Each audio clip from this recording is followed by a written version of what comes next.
प्रधानमन्त्री शेरबहादुर देउबा, नेकपा माओवादी केन्द्रका नेता प्रचण्ड र नेकपा एकीकृत समाजवादीका नेता माधव नेपाल बीच भेटवार्ता। एमसीसी मुख्य एजेन्डा। धोबी खोला करिडोर सडक अतिक्रमणको मन्त्री रामकुमारी झाँक्रीले गरिन् अनुगमन। स्थगित भएका सिटी-बिटीको परीक्षा फागुन 6 गतेदेखि हुने। अस्पताल र परीक्षाशालामा नक्कली पीसीआर रिपोर्टको धन्दा, 4 जना पक्राउ परी।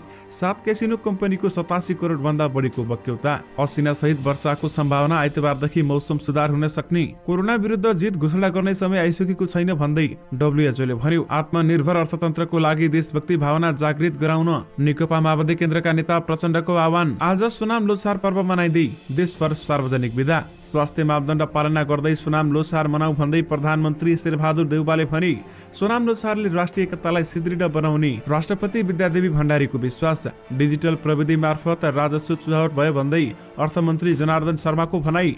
ब्लाइन्ड डेट अब हिमालय टेलिभिजनबाट प्रसारण हुने। प्रधानमन्त्री शेरबहादुर देउबा, प्रचण्ड र माधव नेपाल बीच भेटवार्ता। भेटवार्तामा के छलफल भयो त, यसबारे पुरै जानकारी। आगामी चुनाव एजेन्डाविहीन गठबन्धनले होइन, एमाले जित्छ भन्दै महासचिव शंकर पोखरेलको भनाई। आयो अचम्मको खबर, ढाड दुख्नु कोरोना संक्रमणको लक्षण। सुन र चाँदीको मूल्य बढ्यो। एमाले समृद्ध नेपाल निर्माणमा अग्रसर छ भन्दै नेकपा एमालेका अध्यक्ष केपी शर्मा ओलीको भनाई। पेट्रोलियम पदार्थको मूल्य वृद्धिपछि पनि मासिक 5 अर्ब ऋण लिनुपर्ने अवस्था छ भन्दै नेपाल आयल निगमले भन्यो। एमाले कांग्रेस मिल्दा एमसीसी अनुमोदन गर्न बहुमत पुग्छ, सभामुख हटाउन 2/3 मत पुग्दैन भन्दै एमालेको प्रश्न। काल वर्षा भएको खेलपछि नेपालका मुख्य प्रशिक्षक अल्मुतैरीले भने फुटबलमा यो सामान्य घटना हो, गठबन्धन टुट्नेवाला छैन, झन बलियो हुन्छ भन्दै माधव नेपालको भनाई। दर्शकवृन्द नमस्कार, तपाईहरुलाई फेरि पनि स्वागत छ हाम्रो च्यानल स्मार्ट खबरमा। म आर्यन उपानी दैनिकी जस्तै तपाईहरु माझ देश तथा विदेशका केही महत्त्वपूर्ण अनि मुख्य समाचारहरू लिएर उपस्थित भइसकेका छौं। हाम्रो मेहनतका लागि तपाईहरुले यो भिडियोलाई एउटा लाइक अवश्य गर्नुहोला। त्यसैगरी यदि तपाईहरुले अहिलेसम्म हाम्रो च्यानल स्मार्ट खबरलाई सब्स्क्राइब गर्नुभएको छैन भने सब्स्क्राइब गर्नुहोला, साथै छेउमा रहेको बेल घण्टीमा क्लिक गरी अलमा क्लिक गर्न पनि नबिर्सिनुहोला। आउनुहोस् आजको पहिलो समाचार सुरु गरौं सोनाम लोछार पर्व मनाइएको प्रसंगबाट। तामाङ समुदायले नयाँ वर्षको रूपमा माघ शुक्ल प्रतिपदाका दिन मनाउने सोनाम लोछार पर्व आज विविध कार्यक्रम आयोजना गरी मनाइँदैछ। मुलुकका विभिन्न भागमा बसोबास गर्ने तामाङ सहित होल्मो, थकाली, जिरेल, नेसवाङ्गा, भोटे, दुरा, लेप्चा आदि जातिले समेत आफ्नो शैली र परम्परा अनुसार यो पर्व मनाउँदै आएको पाइन्छ। तामाङ जातिको बाहुल्यता रहेको बागमती प्रदेशमा विभिन्न जिल्लामा यो पर्व विशेष रूपमा मनाइन्छ। यस वर्षको पर्वमा सरकारले देशभर सार्वजनिक बिदा दिएको छ। मञ्जुश्री पात्र अनुसार आजदेखि 2858 वर्ष सुरु हुन्छ। आजदेखि गाई वर्ष पुरा गरी बाघ वर्ष पुरा सुरु भएको हुन्छ भन्दै बताइएको छ भने प्रत्येक वर्ष माघ शुक्ल प्रतिपदाका दिन अवसरमा विभिन्न कार्यक्रम गरी सोनाम लोछार पर्व मनाइने गरिएको छ। तपाईहरुलाई पनि स्मार्ट खबरको तर्फबाट सोनाम लोछारको धेरै धेरै शुभकामना। दर्शकवृन्द, एउटा अचम्मित पार्ने खबर आएको छ। कोभिड-19 भाइरसबाट संक्रमित धेरै जनाका रुगाखोकी, ज्वरो जस्ता लक्षण देखिने गरेका छन् भने यद्यपि एक अनुसन्धानले ढाड दुख्नु पनि विशेष रूपमा कोभिड-19 को संक्रमण रहेको देखाएको छ। कोभिड-19 विशेषज्ञ एवं एसियन इन्स्टिच्युट अफ मेडिकल साइन्सका फरिदाबादका डाक्टर चारु दत्त अरोडाले ढाड दुख्ने कोभिड-19 को महत्त्वपूर्ण लक्षणका रूपमा देखिएको बताएका छन्। धेरै मानिसले कोरोनामा श्वास प्रश्वास सम्बन्धी रोग भएका कारण ढाड दुख्ने समस्यालाई ध्यान नदिएको पनि उनको भनाइरहेको छ भने उनका अनुसार विभिन्न अध्ययनले डेल्टाबाट संक्रमित 63% र ओमिक्रोनबाट संक्रमित 42%मा ढाड दुख्ने समस्या देखिएको बताइएको छ। संक्रमितहरूमा खास गरी टाउको दुख्ने, कम्मर पछाडिको भागतिर ढाड दुख्ने र मांसपेशी दुख्ने समस्या देखिएको हो भन्दै बताइएको हो। यस्तो समस्या देखेकाहरूलाई संक्रमण मुक्त भएपछि समेत निको नभएमा आफ्नो शारीरिक व्यायाम 30% का हिसाबले बढाउनु पर्ने चिकित्सकहरूले बताएका छन्। यसको अर्थ कोभिड-19 बाट संक्रमित हुनुअघि 100 कदम हिँड्ने व्यक्तिले संक्रमण मुक्त भइसकेपछि पहिलो हप्ता 30 कदम, दोस्रो हप्ता 60 कदम र तेस्रो हप्ता 90 कदम गरी यसरी शारीरिक व्यायामको अवस्थालाई बढाउँदै जानुपर्छ। पेट्रोलियम पदार्थको मूल्य अचाकली वृद्धि गरेको नेपाल आयल निगमले अझै मासिक 4.5 देखि 5 अर्ब रुपियाँसम्म ऋण खोज्नुपर्ने अवस्था रहेको दावी गरेको छ। निगमले विज्ञप्ति जारी गरी सानो अंश मात्रै मूल्य समायोजन गरिएको दावी गरेको हो भने अझै पेट्रोल तथा डिजेलमा ठूलो रकम नोक्सानीमा रहेको दावी निगमले गरेको छ। मूल्य समायोजन पछि पनि पाक्षिक 15 दिनको घाटा 2 अर्ब 23 करोड यथावत रहने दावी विज्ञप्तिमा गरिएको छ। पेट्रोलियम पदार्थ खरिद बापत आवश्यक पर्ने रकम जुटाई आपूर्ति व्यवस्था सहज बनाइराख्न आगामी दिनमा निगमलाई कठिनाई हुने देखिन्छ भन्दै निगमले भनेको छ। निगमले मंगलबार राति 12 बजेदेखि लागू हुने गरी पेट्रोलमा प्रति लिटर 3 रुपियाँ मूल्य बढाएको हो। अब काठमाडौँ उपत्यकामा पेट्रोलको मूल्य प्रति लिटर 142 रुपियाँ भएको छ भने डिजेल र मोटी तेलको मूल्य पनि 125 रुपियाँ कायम गरिएको छ। यस्तै हवाई इन्धन आन्तरिक तर्फ प्रति लिटर 10 रुपियाँ र आन्तरिक र अन्तर्राष्ट्रिय तर्फ प्रति किलोमिटर 100 अमेरिकी डलर बढाइएको छ भन्दै बताइएको हो। विशेष गरी पेट्रोलियम पदार्थको मूल्य वृद्धिपछि पनि मासिक 5 अर्ब ऋण लिनुपर्ने अवस्था छ भन्दै नेपाल आयल निगमले भनेको छ। प्रधानमन्त्री एवं नेपाली कांग्रेसका सभापति शेरबहादुर देउवा र नेकपा माओवादी केन्द्रका अध्यक्ष पुष्पकमल दाहाल प्रचण्ड र नेकपा एकीकृत समाजवादीका अध्यक्ष माधव कुमार नेपाल बीच भेटवार्ता भएको छ। बुधबार बालुवाटारमा भएको भेटमा एमसीसी स्थानीय तहको निर्वाचन, संसदको अवरोध लगायतका विषयमा छलफल भएको प्रधानमन्त्रीको सचिवालयले जनाएको छ भने छलफलमा सरकारका प्रवक्ता एवं सूचना तथा सञ्चार मन्त्री ज्ञानेन्द्र बहादुर खड्का पनि सहभागी भएका थिए। उनीहरूबीच करिब 1.5 घण्टा कुराकानी भएको बालुवाटार स्रोतले जनाएको छ भने मंगलबार निर्वाचन आयोगका पदाधिकारीले स्थानीय तहको निर्वाचन जेठ 4 गते गर्न सरकारलाई सिफारिस गरेका थिए। लगत्तै प्रधानमन्त्री शेरबहादुर देउवाले गठबन्धनमा छलफल गरेर सरकारले निर्वाचनको मिति सार्वजनिक गर्ने बताएका थिए। पछिल्लो समय प्रधानमन्त्री शेरबहादुर देउवाले अमेरिकी सहयोग परियोजना मिलेनियम च्यालेन्ज कम्प्याक्ट एमसीसी पारित गर्ने तयारीमा जुटेका छन्, तर एमसीसी बारेमा भने सत्ता गठबन्धन भित्र विवाद चुलिएको छ। प्रधानमन्त्री शेरबहादुर देउवा एमसीसी संसदबाट पारित गराउनु पर्ने पक्षमा छन् भने प्रचण्ड र माधव नेपाल भने परिमार्जन सहित पारित गर्नुपर्ने अडानमा रहेका छन्। यसअघि माघ 17 गते पनि तीनै नेताहरूबीच सोही विषयमा छलफल भएको थियो। विशेष गरी प्रधानमन्त्री शेरबहादुर देउवा प्रचण्ड र माधव नेपाल बीच भेटवार्ता भएको छ भने एमसीसी मुख्य एजेन्डा रहेको बताइएको छ। नेपाली प्रशिक्षक अब्दुल्ला अल्मुतैरीले कार्ड वर्षा भएको नेपाल र मरिसस बीचको तनावपूर्ण अवस्थालाई सामान्य भनेका छन्। खेलको पहिलो हाफको 10औं मिनेटको सुजल श्रेष्ठको गोलमा नेपालले अग्रता बनाउँदा 12औं मिनेटमा मरिससले पेनाल्टी गुमाएको थियो भने यस्तो दशरथ रङ्गशालामा भएको खेलको दोस्रो हाफ तनावपूर्ण बित्यो। यो खेलमा 11वटा पहिलो कार्ड र 4वटा रातो कार्ड प्रयोग भएका थिए। मरिससले दोस्रो हाफमा 9 र नेपालले 10 खेलाडी सीमित भएर खेले। खेलको 70औं मिनेटमा नेपालका फरवार्ड अन्जन विष्टलाई एन्ड्री बोटरले फाउल गरेपछि खेल केही बेर तनावपूर्ण बनेको थियो। त्यो घटनामा दुवै तर्फका खेलाडीले विपक्षी खेलाडीहरूलाई धक्का दिएका थिए भने त्यसपछि रेफ्री नवेन्द्र महर्जनले मरिससका एन्ड्री र नेपालका पुजनलाई दोहोरो पहिलो रातो कार्ड पछि देखाउँदा दुवै टोली 10 खेलाडीमा खेल्नु परेको थियो। खेलाडीहरूलाई सम्झाउन मैदान छिरेका नेपाल गोलरक्षक प्रशिक्षक विकास मल्लले पनि रातो कार्ड पाएका थिए। विशेष गरी कार्ड वर्षा भएको खेलपछि अल्मुतैरीले फुटबलमा यो सामान्य घटना हो भन्दै बताएका छन्। नेकपा एमालेका अध्यक्ष केपी शर्मा ओलीले एमाले ऐतिहासिक जनआन्दोलनबाट स्थापित संघीय लोकतान्त्रिक गणतन्त्रको सम्वर्धन गर्न सामाजिक न्याय, समानता, राष्ट्रिय एकता, राष्ट्रिय अखण्डता, स्वाधीनता र देशभक्तिलाई केन्द्रमा राखेर समृद्ध मुलुक निर्माणमा अग्रसर रहेको बताएका छन्। तामाङ समुदायको पर्व सोनाम लोसारको अवसरमा शुभकामना सन्देश दिँदै ओलीले समृद्ध नेपाल, सुखी नेपाली, नेपालीहरूको साझा राष्ट्रिय आकांक्षा भएको बताएका छन् र नेकपा एमाले यसलाई आफ्नो गन्तव्य बनाएको छ। ओलीले जारी गरेको शुभकामना सन्देशमा उल्लेख गरिएको छ, समृद्ध नेपाल, सुखी नेपालीको राष्ट्रिय आकांक्षा प्राप्तिको अभियानमा गोलबन्द हुने ओलीले आग्रह गरेका छन् भने यस उद्देश्यलाई प्राप्त गर्न स्पष्ट दूरदृष्टि र तदनुसारका नीति र कार्यक्रमहरू एवं नीति र कार्यक्रमहरूलाई कार्यान्वयन गर्न क्षेत्रगत कार्ययोजना र अध्यावधिक लक्ष्यहरूसहित नेकपा एमाले अघि बढिरहेको केपी ओलीको भनाइरहेको छ। नेपाली सुनचाँदी बजारमा आज सुन र चाँदीको मूल्य बढेको छ। नेपाल सुनचाँदी व्यवसाय महासंघले सार्वजनिक गरेको मूल्य अनुसार आज छापावाला सुनको मूल्य प्रति तोला 92,200 रुपियाँ कायम गरेको छ। मंगलबार प्रति तोला 91,900 रुपियाँमा कारोबार भएको थियो भने यस्तै तेजाबी सुनको मूल्य प्रति तोला 91,700 रुपियाँ तोकिएको छ। अघिल्लो दिन प्रति तोला 91,400 रुपियाँमा कारोबार भएको थियो। त्यस्तै चाँदीको मूल्य अघिल्लो दिनको भन्दा प्रति तोला 15 रुपियाँले बढेर 1,255 रुपियाँ कायम भएको छ भने महासंघले अन्तर्राष्ट्रिय बजारमा सुन तथा चाँदीको मूल्यमा हुने परिवर्तनका आधारमा यहाँ दैनिक कारोबार मूल्य तोक्दै आएको छ भने अन्तर्राष्ट्रिय बजारमा आज सुन प्रति औसत $1,797 आसपास कारोबार भइरहेको छ। प्रधानमन्त्री शेरबहादुर देउवाले स्वास्थ्य मापदण्डको पालना गर्दै सोनाम लोसार पर्व मनाउन आह्वान गरेका छन्। प्रधानमन्त्री शेरबहादुर देउवाले यस वर्षले पारस्परिक सद्भाव र सहिष्णुताको भावनालाई अझ प्रगाढ र सुदृढ बनाउन प्रेरणा प्रदान मिलोस् भनी कामना पनि गरेका छन्। त्यसैगरी राष्ट्रपति विद्यादेवी भण्डारीले पनि तामाङ समुदायको पर्व सोनाम लोसारका अवसरमा सुख, शान्ति र समृद्धिका लागि शुभकामना दिएकी छन् भने राष्ट्रपति भण्डारीले सोनाम लोसारबाट बृहत राष्ट्रिय एकतालाई थप सुदृढ तुल्याउन मद्दत पुग्ने विश्वास समेत व्यक्त गरेकी छन्। त्यसैगरी नेकपा माओवादी केन्द्रका अध्यक्ष पुष्पकमल दाहाल प्रचण्डले पनि स्वाधीन र आत्मनिर्भर अर्थतन्त्रको विकासका लागि राष्ट्रिय र देशभक्ति भावना जागृत गर्न सबै नेपालीमा आह्वान गरेका छन् र समाजवादी लक्ष्य हासिल गर्न र राष्ट्रिय भावनाको विकास गर्न खबरदारी आवश्यक रहेको पनि उनको जोड रहेको छ। तामाङ समुदायको पर्व सोनाम लोसारको अवसरमा आज शुभकामना सन्देश दिँदै प्रचण्डले यस्तो बताएका हुन्। विश्व स्वास्थ्य संगठनका प्रमुखले कोरोना भाइरस कोभिड-19 को महामारी विरुद्ध जित घोषणा गर्ने समय आइ नसकेको बताएका छन्। मंगलबार पत्रकारसँग कुराकानी गर्दै विश्व स्वास्थ्य संगठनका महानिर्देशक टेड्रोस अडानोम गेब्रियसले कोभिड-19 महामारी विरुद्ध जित घोषणा गर्ने समय आइ नसकेको बताएका हुन्। कुनै पनि मुलुकले आत्मसमर्पण वा जित घोषणा गर्ने समय आइसकेको छैन। उनले भनेका छन्, यो भाइरस खतरनाक छ र हाम्रै आँखा अगाडि यसको विकास भइरहेको छ। केही मुलुकमा कोरोना खोप र ओमिक्रोनको उच्च संक्रमण क्षमता तर न्यून जोखिमका कारण संक्रमणलाई रोक्न सकिँदैन भन्ने सोच हावी भएको छ। गेब्रेयसले थपेका छन्, सत्य अगाडि केही पनि हुँदैन।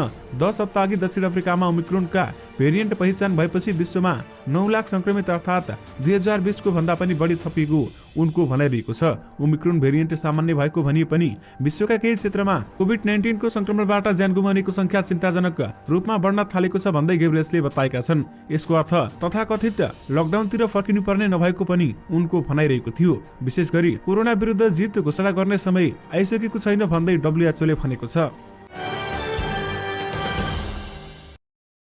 पश्चिमी न्यूनचापी प्रणालीको प्रभावले आगामी शनिबारसम्मै बदली वर्षा र हिमपात हुने जल तथा मौसम विज्ञान विभागले जनाएको छ। यो अवधिमा बदलीसँगै असिना सहितको वर्षा र हिमपातको सम्भावना भएकाले हवाई क्षेत्र, पर्वतारोहण, कृषि यातायात लगायत दैनिक जनवरीमा समेत असर पर्न सक्ने छ भने त्यसैले जल तथा मौसम विज्ञान विभागको मौसम पूर्वानुमान महाशाखाले विशेष बुलेटिन जारी गर्दै सतर्कता अपनाउन सबैमा अनुरोध समेत गरेको छ। आइतबारदेखि भने प्रणाली कमजोर हुँदै मौसममा क्रमिक सुधार हुने मौसमविद वरुण पौडेलले जानकारी दिएका छन्। पौडेलका अनुसार बुधबार रातिदेखि सुदूरपश्चिम प्रदेशमा यो प्रणाली लागू हुनेछ भने यसको बढी असर काठमाडौँ उपत्यकामा बिहीबार रातिदेखि देखिनेछ भन्दै बताइएको छ। शुक्रबार दिनभर घाम लाग्ने छैन। काठमाडौँ उपत्यकाको हकमा शुक्रबार धुम्म हुनेछ भने वर्षा हुन्छ, कतै कतै भारी वर्षा पनि होला, मौसमविद पौडेलले भनेका छन्। शनिबार दिउँसोदेखि भने सुदूरपश्चिममा क्षेत्रको आकाशमा बिस्तारै खुल्नेछ, तर मध्य र पूर्व क्षेत्रको भने यसको असर बाँकी नै रहने पनि उनले बताएका छन्। यसको प्रणालीको प्रभावले बिहीबारको दिन पहाडी तथा तराईका धेरै स्थानहरूमा मेघगर्जन र चट्याङ सहित हल्कादेखि मध्यम वर्षाको सम्भावना रहेको मौसम पूर्वानुमान महाशाखाले जनाएको छ। यस दिन सुदूरपश्चिम कर्णाली, लुम्बिनी र गण्डकी प्रदेशका उच्च पहाडी तथा हिमाली भूभागका धेरै स्थानहरूमा तथा बागमती प्रदेश नम्बर 1 को उच्च पहाडी तथा हिमाली भागका केही स्थानहरूमा हल्का वर्षा तथा हिमपातको सम्भावना रहेको छ भन्दै बताइएको छ। शुक्रबार पनि यसै क्रममा जारी रहनेछ र असिना सहित वर्षाको सम्भावना रहेको छ भन्दै बताइएको हो। काठमाडौँमा केही अस्पतालले चर्को शुल्क लिएर ग्राहकहरूलाई कोरोना संक्रमण नभएको नक्कली रिपोर्ट दिने गरेको पाइएको छ। अस्पताल र परीक्षालयहरूले बिचौलियासँग मिलेर नक्कली पिसिआर रिपोर्ट बनाइदिने र त्यस बापत चर्को शुल्क लिने गरेको पाइएको नेपाल प्रहरीको अपराध अनुसन्धान महाशाखाले जनाएको छ। भक्तपुरको मध्यपुर थिमी स्थित नागरिक कम्युनिटी टिचिङ अस्पताल र काठमाडौँको तिनकुने स्थित कान्तिपुर अस्पतालबाट नक्कली पिसिआर रिपोर्ट बनाएको अभियोगमा त्यहाँका कर्मचारी र केही बिचौलिया पक्राउ परेका अपराध अनुसन्धान महाशाखाका सूचना अधिकृत प्रहरी परीक्षक कृष्ण प्रसाद कोइरालाले जानकारी दिएका छन्। पक्राउ पर्नेमा विद्या नगरपालिका 4 धनुषाका रोशन कुमार चिट्टान, सुरेश्वर नगरपालिका 1 धनुषाका नगेन्द्र यादव, तेमाल गाउँपालिका 5 काभ्रेका माधव मैनाली र बलरा नगरपालिका 7 सर्लाहीका प्रसन्न कुमार झा रहेका छन् र त्यस्तै राजादेवी नगरपालिका 4 रौतहाटका भावेश मित्र र काठमाडौँ महानगरपालिका 32 का निर्मल गिरी फरार रहेका छन् भन्दै बताइएको छ। प्रहरीका अनुसार आरोपित प्रसन्न कुमार झा नागरिक कम्युनिटी टिचिङ अस्पतालका ल्याब प्रबन्धक हुन् भने भावेश मिश्र नागरिक कम्युनिटी टिचिङका पिसिआर ल्याब सञ्चालक र निर्मल गिरी कान्तिपुर अस्पतालका पिसिआर ल्याब सञ्चालक रहेका छन्। विशेष गरी अस्पताल र प्रयोगशालामा नक्कली पिसिआर रिपोर्टको धन्दा चलाइएको छ भने 4 जना पक्राउ परेका छन्।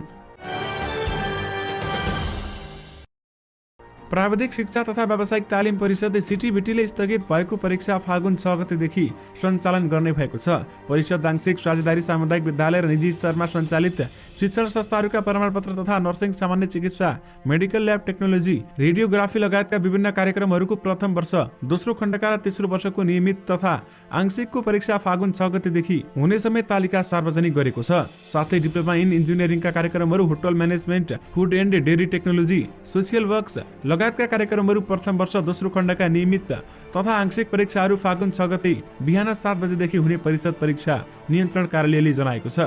परिषद नियन्त्रण कार्यालयले विशेष प्राविधिक शिक्षा छात्रवृत्ति कार्यक्रम, दलित मुस्लिम लोपोन्मुख जाति तथा भूकम्प प्रभावित अन्तर्गतको परीक्षा फागुन 8 गतेदेखि हुने जनाएको छ। परिषदको अनुसार परीक्षा नेपाल सरकारले तोकेको स्वास्थ्य सम्बन्धी मापदण्ड पूर्ण रूपमा पालना गरी सञ्चालन हुनेछ भन्दै बताएको छ। विशेष गरी स्थगित भएका सिटी-बिटीको परीक्षा फागुन 6 गतेदेखि हुने बताएको छ।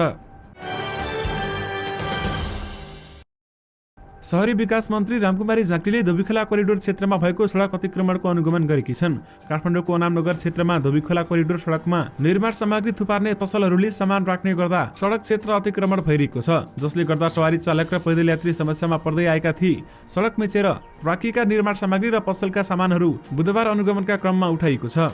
नेकपा एकीकृत समाजवादीका अध्यक्ष माधव कुमार नेपालले गठबन्धन थप बलियो हुने बताएका छन्।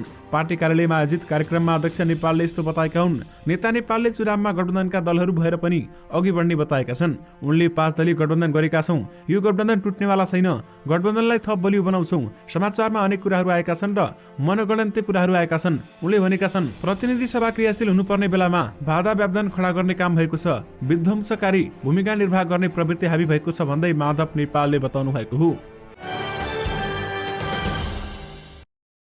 सत्तारूढ गठबन्धनमा 3 दल नेकपा माओवादी केन्द्र, नेकपा समाजवादी र राष्ट्रिय जनमोर्चाले मिलेनियम च्यालेन्ज कर्पोरेसन सम्झौता एमसीसी अनुमोदनमा नसगाउने भएपछि त्यसका लागि प्रधानमन्त्री शेरबहादुर देउवाले नेकपा एमालेको सहयोग लिनुपर्ने अवस्था देखिएको छ। केही साताअघि प्रधानमन्त्री शेरबहादुर देउवा र माओवादी केन्द्रका अध्यक्ष पुष्पकमल दाहाल प्रचण्डसँग एमसीसी मुख्यालयका अधिकारीले भिडियो वार्तामा एमसीसी संशोधनमा परिमार्जन नगर्ने अडान दोहोर्याएका थिए भने यसअघि पनि एमसीसीले पत्र पठाएर संशोधन गर्न स्वीकार गरेको थियो। त्यस्तै संशोधनको माग राखेर बसेका 3 दल पनि पछि हट्ने सम्भावना देखिएको छैन। माओवादी केन्द्रका वरिष्ठ नेता नारायण श्रेष्ठले एमसीसी सम्झौता संसदमा लैजाने आफ्नो पार्टी तयार नभएको जानकारी एमसीसीको मुख्यालय र गठबन्धनको नेतृत्वकर्ता कांग्रेसलाई प्रश्नसँग दिइसकेको बताएका छन्। हामीले अमेरिकी अधिकारीसँग एमसीसीका कतिपय प्रावधान संशोधन वा परिमार्जन गर्न छलफल गरेका थियौं, तर अमेरिकाले एमसीसी संशोधन गर्न मानेन। श्रेष्ठले भने अनुसार माओवादीको तर्फबाट हामीले आफ्नो पोजिसन स्पष्ट पारिसकेका छौं भन्दै बताइएको छ। माघ 15 गते बसेको गठबन्धनको बैठकमा प्रधानमन्त्री शेरबहादुर देउवाले एमसीसी सम्झौतालाई संसदमा पेश गर्ने प्रस्ताव गरेका थिए भने त्यही बैठकमा आफ्नो पार्टीको आधिकारिक धारणा बारेमा प्रधानमन्त्री शेरबहादुर देउवालाई प्रश्न भनिएको उनले बताएका छन्। अब शेरबहादुर देउवा र एमाले अध्यक्ष केपी शर्मा ओलीले आफ्नो पोजिसन स्पष्ट गर्नुपर्छ भन्दै उनले थपेका छन् र कांग्रेस र एमालेको संसदमा स्पष्ट बहुमत पुग्छ, त्यसैले यी दुई दल मिल्दा संसदबाट एमसीसी अनुमोदन गर्ने सांसद संख्या पुग्छ भन्दै बताइएको छ। तर हालसम्म एमसीसी संसदमा प्रस्तुत गर्ने सवालमा सभामुख अग्निप्रसाद सापकोटाले राष्ट्रिय समझदारी हुनुपर्ने बताउँदै आएका छन् र उनी संसदमा ल्याउने कुराहरू दलमा निर्विवाद भएर आउनुपर्ने भन्ने पक्षमा छन्। उनले एमसीसीका विषयमा राष्ट्रिय सहमति जुटाउन सम्झौता सम्बन्धित थुप्रै प्रश्न जनमानसमा उब्जिएकाले तिनको जवाफ सुझाव दिँदै आएका छन् र साथमा एमाले कांग्रेस मिल्दा एमसीसी अनुमोदन गर्न बहुमत पुग्छ, सभामुख हटाउन 2/3 पुग्दैन भन्दै प्रश्न पनि गरिएको छ। नेकपा एमालेका महासचिव शंकर पोखरेलले एमालेको आश लाग्दो यात्रा देखेर 5 दलीय गठबन्धन बनेको आरोप लगाएका छन्। एमाले राष्ट्रिय स्वाधीनता र स्वाभिमानको रक्षा तथा विकास समृद्धिको यात्रामा अघि बढिरहेकाले लोकप्रियता बढेको र त्यही लोकप्रियतालाई रोक्न गठबन्धन बनेको दाबी समेत गरेका छन्। उनले लेखेका छन्, जनादेशको समान राष्ट्रिय स्वाधीनता र स्वाभिमानताको रक्षा र विकास र समृद्धिको आश लाग्दो यात्रामा अघि बढ्दो एमालेको बढ्दो जनशक्ति र लोकप्रियताका भावनाहरू रोक्न बनेको हो 5 दलीय गठबन्धन। महासचिव पोखरेलले आगामी 3 तहको चुनावसँगै पुरानो जनादेश खण्डित हुने भएकाले नयाँ जनादेशको विकल्प नभएको बताएका छन् र यस्तै चुनावमा एजेन्डाविहीन गठबन्धनले नभई जनताको पक्षको एजेन्डाले जित्ने मौका समेत दाबी गरेका छन्। जननिर्वाचित प्रधानमन्त्री शेरबहादुर देउवाको अकर्मण्यताको पट्टाक्षेप भएको दिन शाही नेपाली सेनाको घेराबन्दीमा जोगिएर नसकिने लोकतन्त्रको यात्रामा अघि बढेको दिन उनले लेखेका छन्, पीडाजनक इतिहासबाट शिक्षा लिएर संघीय लोकतान्त्रिक गणतन्त्रलाई संस्थागत गर्ने दिशामा अघि बढौं भन्दै उहाँले बताउनु भएको छ। विशेष गरी आगामी चुनाव एजेन्डाविहीन गठबन्धनले होइन एमालेले जित्छ भन्दै एमालेका महासचिव शंकर पोखरेलले भनेका छन्। पहिलो सिजनमा युट्युबमा निकै चर्चा पाएको रियालिटी सो ब्लाइन्ड डेटको दोस्रो सिजन अब हिमालय टेलिभिजनबाट प्रसारण हुने भएको छ। हिमालय टिभी र सोका निर्देशक रोशन दाहालबीच सम्झौता पत्रमा हस्ताक्षर भएको छ भने यो सो चैत अन्तिम साता वा वैशाखको पहिलो साताबाट हिमालय टिभीमा प्रसारण हुनेछ भन्दै बताइएको छ। सोका निर्देशक दाहालले भने अनुसार हामीले पहिलो सिजनमा टिभीमा पनि प्रसारण गर्ने विषयमा सोचेका नै थिएनौं, तर दर्शकको माया अत्याधिक पाएपछि धेरै टिभीमा अफर आयो, जसमध्ये हामीले हिमालय टेलिभिजन रोजेका छौं भन्दै उनले बताएका छन्। उनले दोस्रो सिजनमा ब्लाइन्ड डेटको प्रस्तुतिहरूको प्रस्तुति परिवर्तन हुने बताएका छन् र हामीले विवादित प्रस्तुतिहरूलाई त निरन्तरता नै दिन्छौँ उनले भनेका छन्। दाहालका अनुसार यो सोको छायाङ्कन प्रसारण हुनुभन्दा एक साता अगाडि नै मात्र गरिनेछ। सो छायाङ्कन गर्दा प्रसारण हुने भएकाले पहिले नै हतार नभएको उनले बताएका छन् र हिमालय टिभी नै रोज्नुको विषयमा उनले भनेका छन्। हिमालय टिभी रियालिटी सोका लागि नम्बर 1 छ, यसैले हामीले अन्य टिभीका अझै आकर्षक रकम पाए पनि हिमालय टिभी नै रोजेका हौँ भन्दै उनले बताएका छन्। र हामीले टिभीले the voice of Nepal, the voice of kids, dancing with the stars Nepal, Indreni, Sakigoni लगायतका चर्चित कार्यक्रमहरू प्रसारण गर्दै आएको छ। विशेष गरी ब्लाइन्ड डेट अब हिमालय टिभीमा प्रसारण हुने बताइएको छ। अर्थमन्त्री जनार्दन शर्माले पछिल्लो समय डिजिटल प्रविधि मार्फत राजस्व चुहारका घटनाहरू बढेको भन्दै त्यसतर्फ चासो बढाएका छन्। राजस्व राष्ट्रको रगत पसिना भएको भन्दै उनले त्यसलाई बगेर गएको टुलो हेरेर बस्न नसकिने बताएका छन्। केन्द्रीय राजस्व चुहावट नियन्त्रण समितिको बैठकलाई मंगलबार भर्चुअल माध्यमबाट सम्बोधन गर्दै उनले राजस्व चुहावटलाई जसरी पनि रोक्नुपर्ने बताएका छन्। Cryptocurrency, digital casino, digital networking लगायतका अवैध कार्यभैरीको प्रति अर्थमन्त्रीले चासो राखेका थिए भने आय खर्चको गलत घोषणा गर्ने, कानूनको गलत व्याख्या गर्ने, नक्कली भिजक तथा अन्तशुल्क स्टिकरको प्रयोग गर्ने, भन्सार बिन्दुको नजिकै गोदाम राखेर चौरी पैठारी गर्ने लगायतका प्रवृत्तिमा समेत उनले चासो राखेका छन्। बैठकमा भन्सारबाट सुन, चाँदी, विद्युतीय सामग्री, पशु चौपाया, घरायसी मालवस्तु लगायतका राजस्व चुहावट बढी हुने गरेको छलफलमा उठेको थियो। विशेष गरी डिजिटल प्रविधि मार्फत राजस्व चुहावट भयो भन्दै अर्थमन्त्री जनार्दन शर्माले भनेका छन्।